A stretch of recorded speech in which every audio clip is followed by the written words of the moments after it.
శ్రీ గురుచరిత్రము 26వ అధ్యాయము. శ్రీ గణేశాయ నమః. శ్రీ సరస్వత్యే నమః. శ్రీపాద వల్లభ శ్రీ నరసింహ సరస్వతి శ్రీ గురు దత్తాత్రేయాయ నమః. శ్రీ గురుభ్యో నమః. శ్రీ మాత్రే నమః. అవధూత పరమహంస పరివ్రాజకాచార్య శ్రీ శ్రీ శ్రీ బోధానందేంద్ర సరస్వతీయతి శ్రీ పాదుకాం స్మరామి.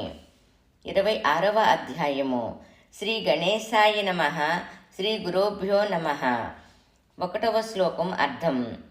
శ్రీగురుడు బ్రాహ్మణులు ఇరువురుని చూచి మీరు భ్రమపడవలదు. బ్రహ్మ కూడా వేదములు అంతమును తెలియజాలడు. వేదములు అనంతములు. శ్రీమన్నారాయణుడే వ్యాసమునిగా భూమిపై అవతరించెను. అతను వేదములను ప్రపంచమునకు విభజించి వ్యక్తము చేసెను. వేదములను వ్యాస మొనర్చుటచే విస్తరించుటచే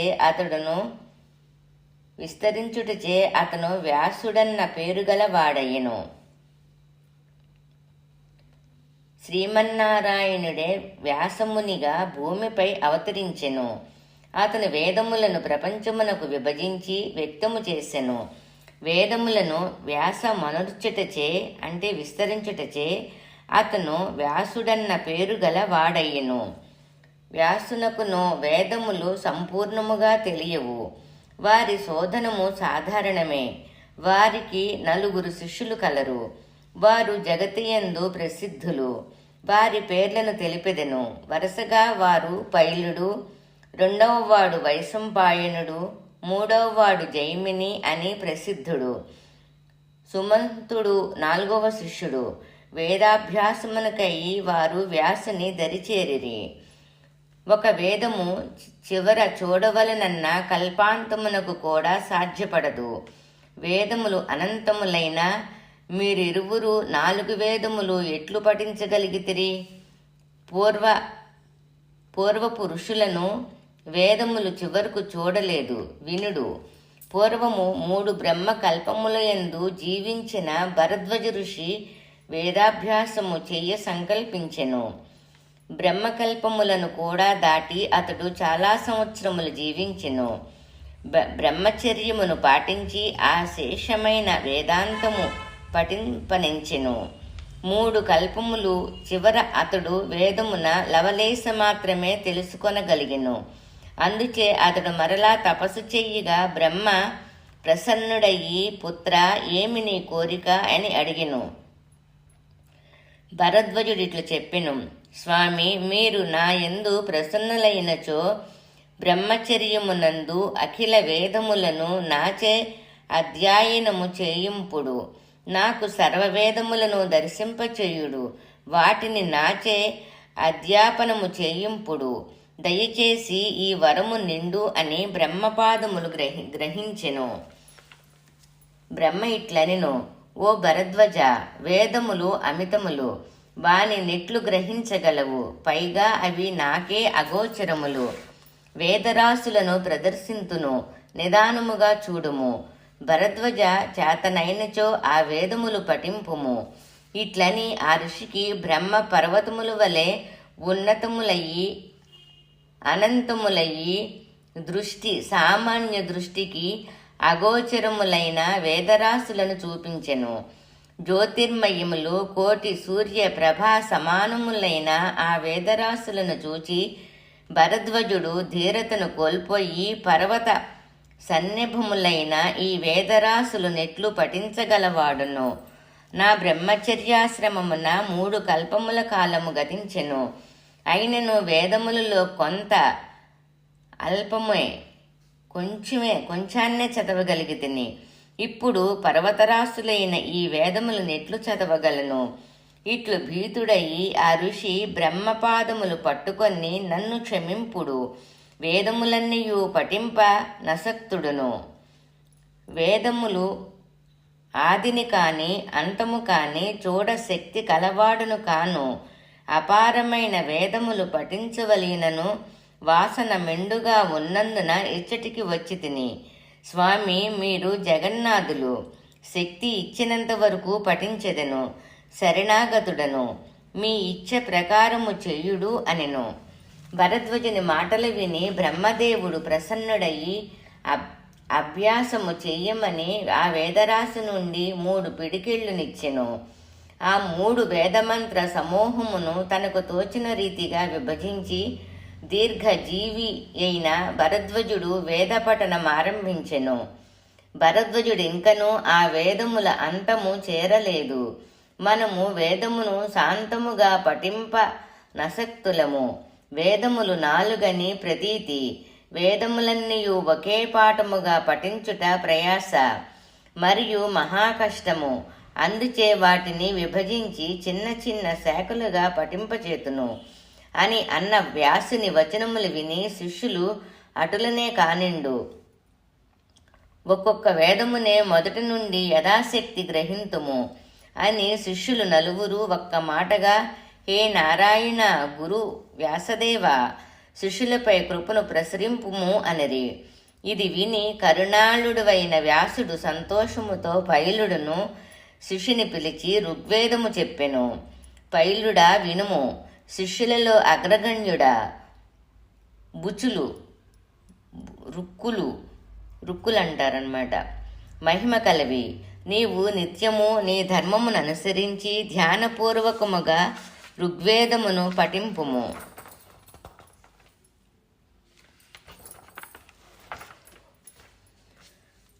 28వ శ్లోకం.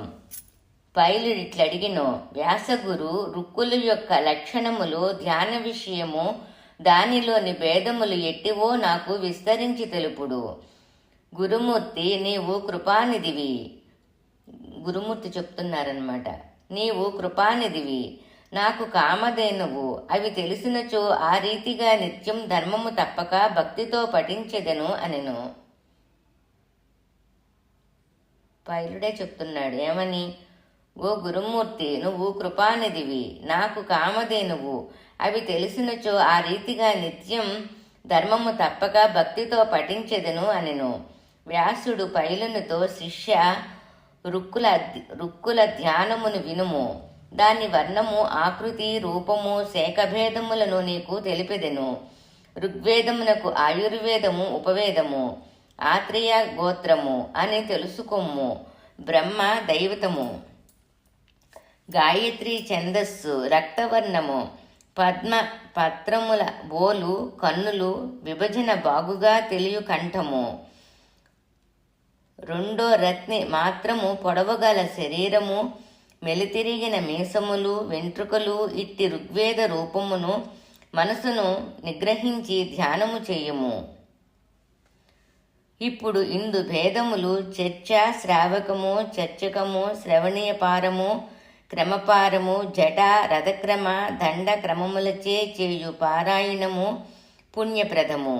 ఋగ్వేదమునందలి పంచశాఖలు వినుము, అంటే 5 శాఖలు. అవి అశ్వాలాయిని, సాంఖ్యాయని, శాఖల, భాష్కల, మాండుకేయ అనునవి. శ్రీగురుడు గర్వితులైన బ్రాహ్మణులతో వ్యాసుడు ఇట్లు పైలునకు ఋగ్వేదమును తెలిపెను. ఈ కలియుగమున 4 వేదములు ఎట్లు పఠించగలిగితిరి? మీ ఇరువురకు అంతయు అధ్యయనము చేయగల యోగ్యత ఎట్లు వచ్చినది? వికృతుల ఆకృతులు సహితము సాంగముగా శాఖలలో ఒక్క దానిని సలక్షణంగా చెప్పగలవాడు ఈ మహియందు కనిపించడు. ఒక్క నారాయణాంశుడైన వ్యాసునికే అవి సవిస్తరముగా తెలియను కాని ఇతరులెవరికి నీ పైలునకు విస్తరించిన రుక్కుల భేదములు తెలియవు. ఇది వ్యాసుడు చెప్పిన ఋగ్వేదమునందలి శాఖాభేద విచారము అని శ్రీగురుడు బ్రాహ్మణులతో మీరు శ్రద్ధగా వినుడు. వ్యాసపోక్తమైన యజుర్వేద విస్తారము అపారం. వైశపాయనుడను శిష్యునిచే ఈ వేదమును అభ్యసింపచేసెను. వ్యాసుడు ఇట్లనెను, వైశంపాయన సమాహిత చిత్తుడువయ్యి. వ్యాసుడిట్లనెను, వైశంపాయన సమాహిత చిత్తుడువయ్యి బాగుగా వినుము. యజుర్వేదమునకు ధనుర్వేదము ఉపవేదము. ఈ ఉపవేదము చాలా గొప్పది. ఇది భారద్వాజ గోత్రము, రుద్రుడు అధిదైవమని ఎరుగుము. తిష్టఫు. ఈ యజుర్వేదము వేదములలో రెండవది. 45వ శ్లోకం. సన్నగాను పొడవుగాను ఉండును, చేత కపాలము ధరించును, అతిరమ్యముగా నుండును, పద్మ పత్రాయతమును పోలిన బంగారు ప్రభగల కన్నులు, 5 రత్నమితమైన ఆకారముతో తామ్రవర్ణం అంటే రాగి కలిగిన యజుర్వేదమును తెలుసుకొని నిశ్చిత మనస్కుడు వయ్యి ధ్యానింపుము. దానికి 86 భేదములు కలవు. అందు 10 భేదములు ప్రఖ్యాతమైనవి.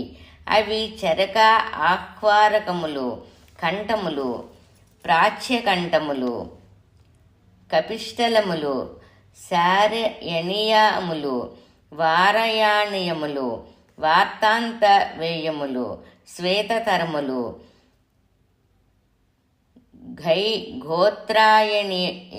గోత్రాయణీయములు అని 10 భేదములు ప్రసిద్ధములు. అందులో మైత్రాయిని, యమున 7 భేదములు. అవి క్రమంగా మానవ, దుందంభ, ఐకేయ, వారాహ, హరిద్ర వేయకములు. శ్యామయని అని 7 భేదములు కీర్తింపబడినవి. అటులనే వాజాసనేయ మందు 18 భేదములు కలవు. శ్రీగురుడు ఆ 2 విప్రువులను ఉద్దేశించి వ్యాసునిచే వర్ణింపబడిన 18 వాజాసయన మందలి భేదములను వినుడు అనెను. వాజాసనేయము మొదట కీర్తించదగినది, జాబలయనున్నది తర్వాత ఆపై బౌధేయ కాణ్యములు కీర్తింపబడినవి. మాధ్విందనములు, శాపాయ, తాపనీయ, కాపాల, పౌండ్రవత్స, ఆవాటిక, పరమవటిక యనునవి క్రమముగా తెలపబడినవి. తరువాత పారసర్య, వైనయ్య, వైధేయ, వైశంపాయన ఇవి మహాప్రఖ్యాతి నందినవి. బాగుగా వినుము. తదనంతరము ఖ్యాతిగాంచినది ఔధేయ యనునది.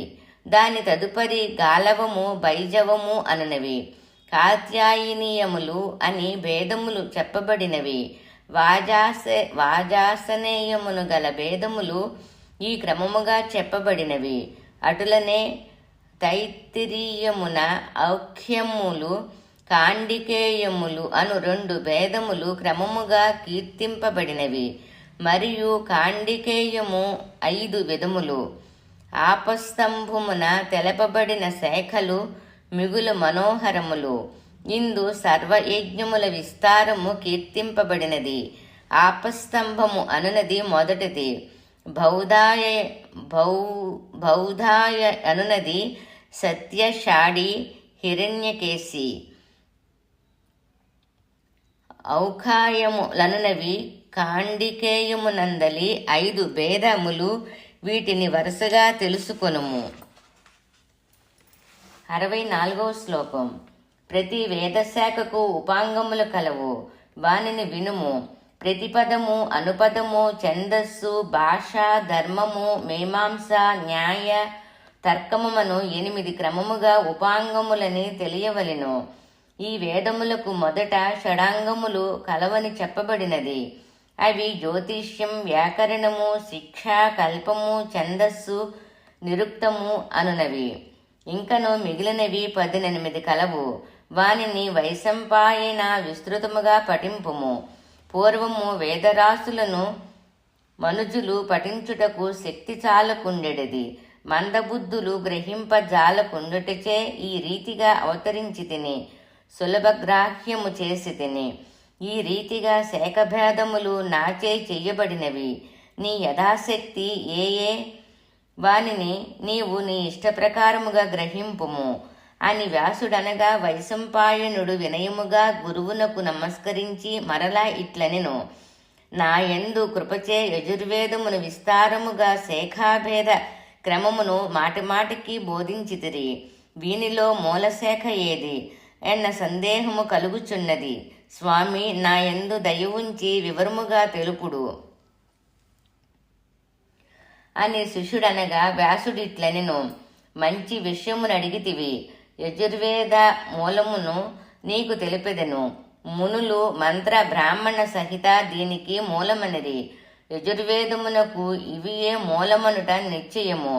బ్రాహ్మణ కాండాంతర్గతమైనదే ఆరణ్యకము అనుట తెలియము. అందుచే బ్రాహ్మణ సంహితలే యజుర్వేదమునకు మూలము. పుత్రక, ఈ మూలమే యజ్ఞకర్మలయందు ఉపయోగించున్నది. అందుచే యజుర్వేదమును మొదటి నుండి అభ్యసింపుము అనెను. వ్యాసుని మాటలు విని వైశంపాయనుడు, స్వామి, 3 గ్రంథములను అంతయు తెలుపుడన శిష్యునికి ఆ 3 గ్రంథములను యథాతథంగా సర్వమును తెలిపెను.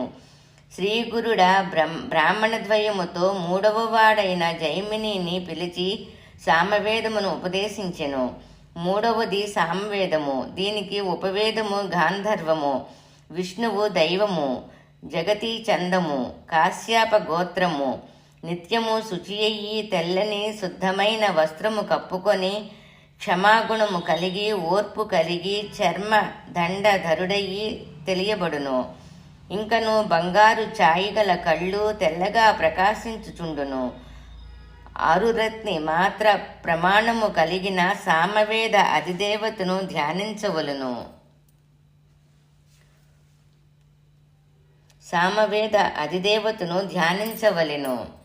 సామవేద భేదములు సహస్రములు. సామవేద భేదములన్నింటినీ ఎరిగినవాడు ఈశ్వరుడొక్కడే. ఒక్క నారాయణునికి తప్ప ఎవరికి అట్టి శక్తి లేదు. వ్యాసుడు తృతీయుడైన జైమినితో ఇట్లనుచున్నాడు. అసురాయణీయములు, వార్తాంతవేయములు, వాసురాయణీయములు, ప్రాంజలులు, ఋగ్వేదానములు, ప్రాచీన యోగ్యములు అనునవి 7 పరమపావనములైన భేదములు. తెలుసుకోగలిగినంత తెలుసుకొమ్ము, మిగిలినవి వినుము. రాణాయనీయ భేదములు 9 కలవు. అవి రాణాయనీయములు, శాట్యాయనీయములు, శాట్యములు, ముద్గలములు, కల్వలు మరియు మహాకల్వలు, లాంగలములు, కౌధమములు, గౌతములు, ఇంకను జైమనీయములు అనునవి సామము యొక్క భేదములు. వ్యాసునిచే ప్రాభాషితమైన ఈ వేద విస్తారమును శ్రీగురుడ 2 విప్రులకు తెలిపెను. శ్రీగురుడు వారితో, మొదట ఈ సామవేదమునెవ్వరూ ఎరుగరు. అట్టి తరి మీరిద్దరూ 3 వేదములు తెలిసిన వారమని చెప్పుట ఎట్లు పొసుగును? అట్లు చెప్పుట మీ ఉన్మత్త స్థితిని తెలియబరుచుచున్నది. అథర్వవేదమును వ్యాసుడు 4వ శిష్యుడైన సుమంతునకు ఉపదేశించెను. సుమంత, అథర్వము శాస్త్రాస్త్ర రూపము అనగా సుమంత అథర్వము శాస్త్రాంతర రూపము అనగా ధనుర్వేదము ఉపవేదముగా కలది. బైజాన గోత్రమున పుట్టినది. ఋషియు అతడే. ఇంద్రుడు దైవతము, తిష్ట ఛందస్సు. అథర్వము ప్రచండమైన తీక్షణము కలది, కృష్ణవర్ణము కలది, కామరూపి, క్షుద్రకర్మ స్వభార్యయందు సంతుష్టి చెందినది. 7 రత్ని మాత్ర ప్రమాణము కలదని అథర్వవేదము కీర్తింపబడినది. అథర్వభేదములు 9 కన్నను ఎక్కువ కలవు. ఇట్టి వేదమును శిష్యుడు సుమంతునికయ్యి వ్యాసుడు ఆలపించెను. ఆ భేదములివి: పైప్పలములు, దాంతములు, ప్రదాంతములు, తౌతములు, అవతములు, బ్రహ్మధావలములు, సౌనికీయములు, దేవర్షులు, చరణ విద్యలు అన్న విభేదములు. విధానకల్ప, నక్షత్రకల్ప, సంహితకల్ప, శాంతికల్ప, విధి విధాన కల్పములని 5 కల్పములు వ్యాసునిచే చెప్పబడినవి. వ్యాసుడు భరతఖండమున ఈ శాఖలను ప్రకాశింపచేసెను. 101వ శ్లోకం. పూర్వము భారతఖండమున ఎందరో పుణ్యాత్ములుండి వర్ణాశ్రమ చారవంతులయుండి నందన వేదము ప్రతిష్ఠితమయ్యి ఉండెను. పూర్వము భరతఖండమున ఎందరో పుణ్యాత్ములుండి వర్ణాశ్రమచారువంతులయుండి నందన వేదము ప్రతిష్ఠితమై ఉండెను. ఈ కలియుగమున బ్రాహ్మణులు స్వకర్మలను వదిలియుండి స్వకర్మలను వదిలి ఉండినందున ఈ కలియుగమున బ్రాహ్మణులు స్వకర్మలను వదిలి ఉండినందున భూమి యందు వేదములు లుప్తములైనవి. కర్మభ్రష్టులైన ద్విజులు మ్లేచ్చుల ఎదుట వేదపాఠము చేయుచున్నారు. ఇటీ మతి మందగించిన వారిచే మంత్రము యొక్క శక్తి పోవుచున్నది. పూర్వము బ్రాహ్మణులు దైవత్వ మహత్యములు కలిగి ఉండిరి. అందుచే భూమియందు బ్రాహ్మణులు మహనీయులని, భూమిపై నుండి దేవతలని అంతటా పూజింపబడిరని వింటిమి. పూర్వము రాజులందరూ బ్రాహ్మణులను పూజించుచు వారి సర్వస్వము సమర్పించినను ఆ బ్రాహ్మణులకు ఆ సంపద రాజ్యముల యందు ఆసక్తి లేక నిరాకరించిరి. వేద మంత్ర బలముచే త్రిమూర్తులు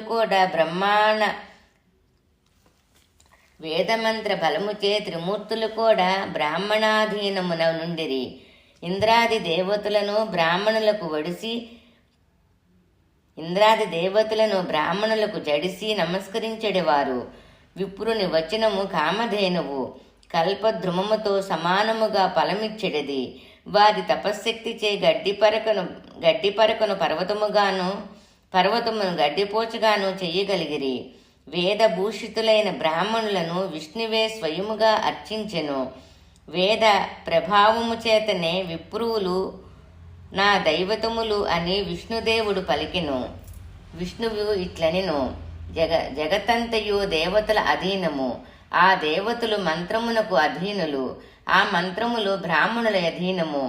అందుచే బ్రాహ్మణులు నాకు దేవతలు అని విష్ణుదేవుడు స్వయముగా పలికినది. ద్విజులు పూర్వము మహానుభావులు. ఇప్పుడు వారు వేద మార్గమును వదిలి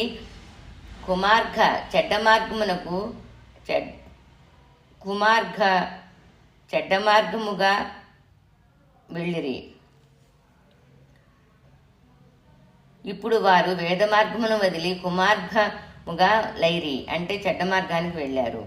వారింకనూ సత్వహీనులయ్యి హీనులకు సేవకులయ్యి ద్రవ్యము కొరకయ్యి వేదమును విక్రయించుచు హీనులకు వేదమునధ్యాయనము చేయించుచు వారి ఎదుట వేద పఠనమును చేయుచున్నారు. అట్టి వారి ముఖము చూడరాదు. వారు బ్రహ్మరాక్షసులైదరు. వేదములు 4 అయినను వాని శాఖలు బహుములు. వేదములు 4 అయినను వాని శాఖలు బహుళములు అంటే చాలా. వాటినన్నిటినీ ఈ భూమి యందు ఎవరు ఎరుగును?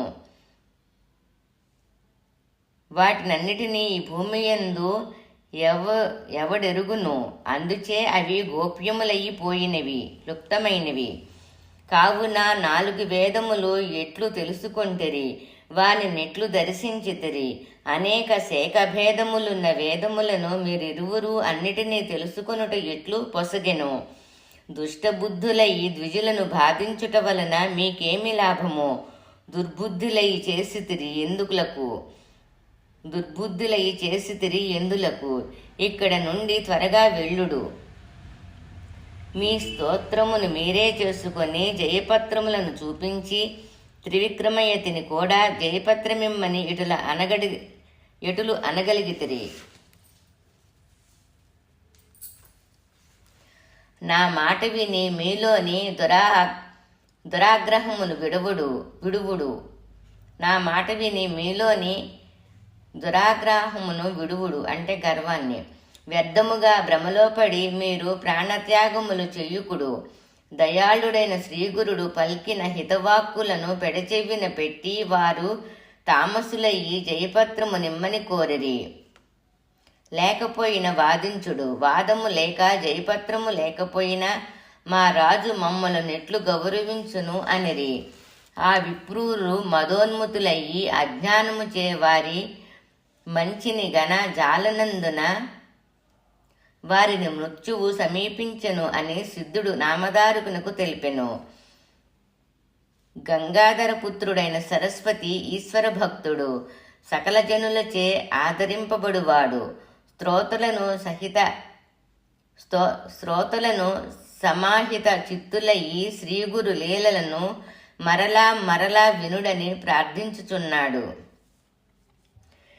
ఇది శ్రీ సిద్ధనామధారక సంవాద రూపేణ సరస్వత్యాఖ్య గంగాధరాత్మజ విరాజిత నరసింహ సరస్వత్యోపాఖ్యాన సంహిత మహారాష్ట్ర భాషాన్విత గురుచరిత్ర సమానార్థయాం శ్రీ వాసుదేవానంద సరస్వతీ యతి విరచితాయాం శ్రీ గురు సంహితాయాం కర్మకాండే శ్రీ గురు దత్తాత్రేయార్పణమస్తు. శ్రీ గురుభ్యో నమః. శ్రీ మాత్రే నమః. అవధూత పరమహంస పరివ్రాజకాచార్య శ్రీ శ్రీ శ్రీ బోధానందేంద్ర సరస్వతీ యతి శ్రీ పాదుకాం నమామి. దిగంబరా దిగంబరా శ్రీపాదవల్లభ దిగంబరా. ఓం తస్సత్. 25, 26, 27 అధ్యాయాల పారాయణ ఫలితము. గర్వముతో కూడిన భావనలు అంతరించి సద్బుద్ధి సద్గతులు కలుగును. శ్రీ దత్తాత్రేయార్పణమస్తు.